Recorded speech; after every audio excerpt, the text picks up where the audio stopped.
As we all know, and as we all came up in the world after we left high school, we see and we understand that everyone burns out at one time or another.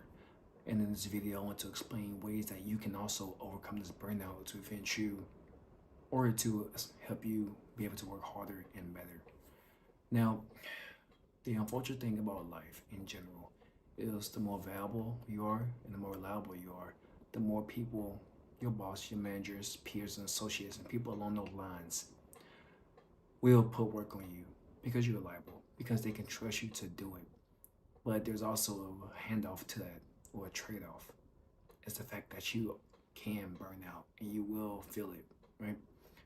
And for me and you, as high performers, we get the job done, but we hide the cost of what it means. We hide the long nights, the work that goes behind the scenes, because we don't want people to know the cost and the action that we're taking to get it done. We just want them to know the end goal of what it looked like once it actually got done. And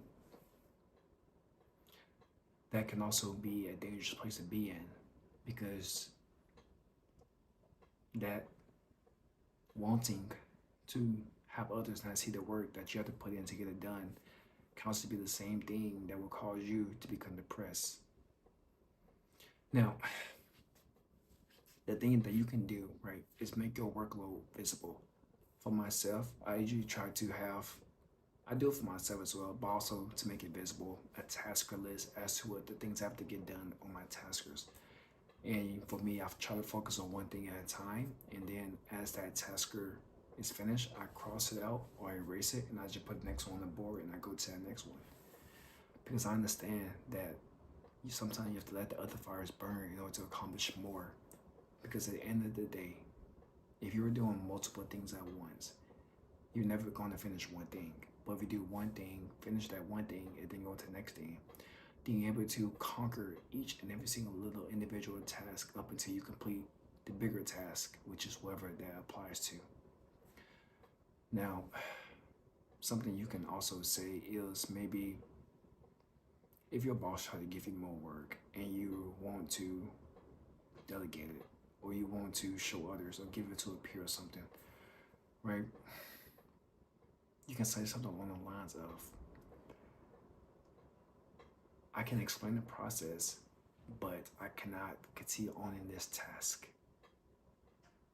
But I understand that Jim, Bob, Sally Mae, Susan can also own the task because she do the same job as me. So she can get it done as well. Sometimes you are not able to do that, so don't do it. But if you are able to pass a task off because your workload is a little bit too high, then do that and get that done. Because in the end, your mental health is what really matters. Now, something about me, because I'm an introvert, I'm sure if you're watching this, you may or may not be an introvert as well, is that we are especially vulnerable. Because for us, we don't really communicate verbally. We communicate, what's the best word to use?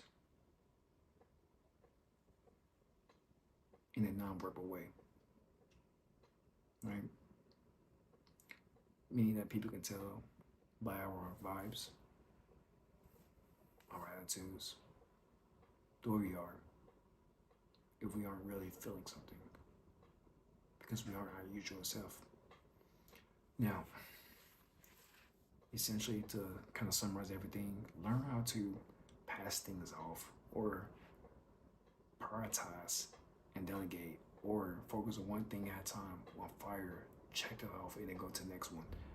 Maybe for that one fire you're checking off, maybe you can't focus on that one thing.